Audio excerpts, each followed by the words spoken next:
Muito obrigada, Sra. Presidente. Um bom dia. Quero cumprimentar também os deputados, as senhoras representantes da ANSI, Liliana Gonçalves e Maria dos Anjos. Referir que a petição deu entrada na Assembleia da República a 15 de julho de 2025, com 9.542 assinaturas, o que demonstra a importância do tema do apoio ao cuidador informal, o qual é acompanhado pelo Partido Social Democrata e pelo Governo da AD, como tem ficado plasmado pela ação ao longo da governação. Por força do número de assinaturas, ouvimos hoje os peticionários e, após a apresentação do relatório, em sede de comissão, teremos a oportunidade de discutir o tema em plenário. A temática em apreço, apresentada pela ANSI, é da maior importância, desde logo, porque enquadra o tema do cuidador informal ao pretenderem a adoção de medidas legislativas que permitam reconhecer e alargar um conjunto de direitos aos cuidadores informais, vertidas num total de 11 reivindicações, as quais se encontram plasmadas. Concordaremos com umas, não concordaremos com outras, como resulta da ação que temos empreendido.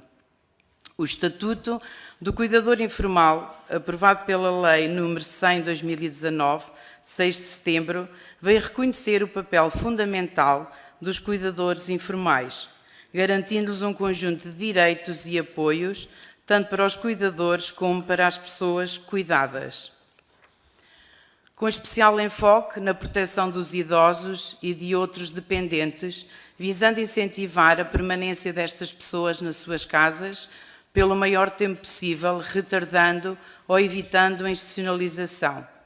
O ESI reconhece o papel fundamental do cuidador informal principal, bem como a necessidade de lhe ser prestado apoio e proteção especial através das seguintes medidas: atribuição do subsídio de apoio ao cuidador, prestação pecuniária do subsistema de solidariedade, acesso à carreira contributiva através do regime de seguro social voluntário e a possibilidade de conciliação entre a atividade de prestação de cuidados e a vida do cuidador.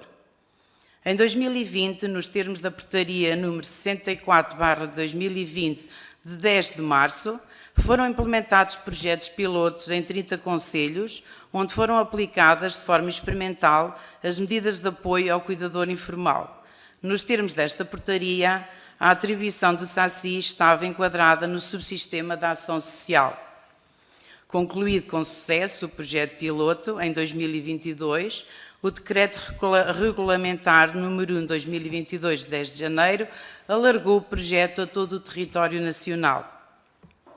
Reconhecendo a importância da Lei número 100/2019, criou o Estatuto do Cuidador Informal. A verdade é que esta lei consagrava que apenas os familiares podiam ser cuidadores, e ao longo dos anos fomos sentindo a necessidade de alargar este estatuto a não familiares, na medida em que a realidade nos tem mostrado que há muitos cuidadores que não são familiares.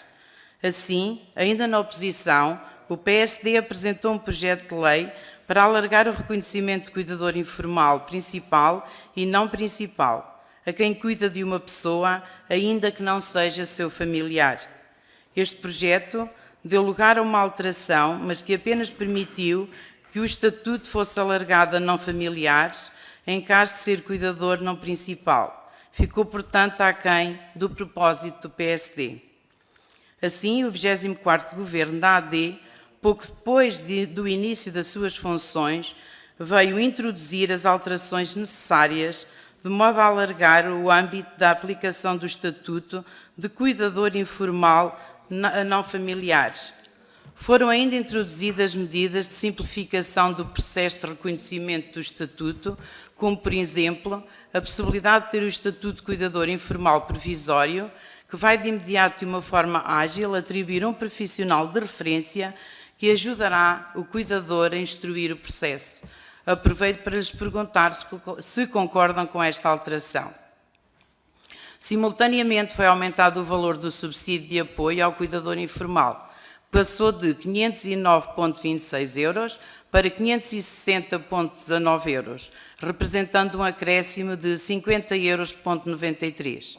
Este aumento constitui uma medida concreta de valorização do papel dos cuidadores informais. Estas alterações foram introduzidas pelo Decreto-Lei 86/2024 e o Decreto Regulamentar 5/2024. O atual Governo está ainda a trabalhar na revisão da portaria que estabelece os termos e condições para o direito ao descanso do cuidador, uma vez que a atual portaria não está a responder adequadamente às necessidades por não existirem vagas disponíveis. Paralelamente, está a ser desenvolvida, em total diálogo com o setor social, a criação de uma bolsa de cuidadores que permitirá uma maior flexibilidade e eficácia na garantia do descanso dos cuidadores informais. Assim, deixo duas questões. O que pensam da regulamentação do descanso ao cuidador e das medidas adotadas pelo Governo, nomeadamente o alargamento do âmbito de aplicação do Estatuto de Cuidador Informal a não familiares? Consideram execuível a aplicação das 11 medidas apresentadas na petição e em que período temporal? Disse.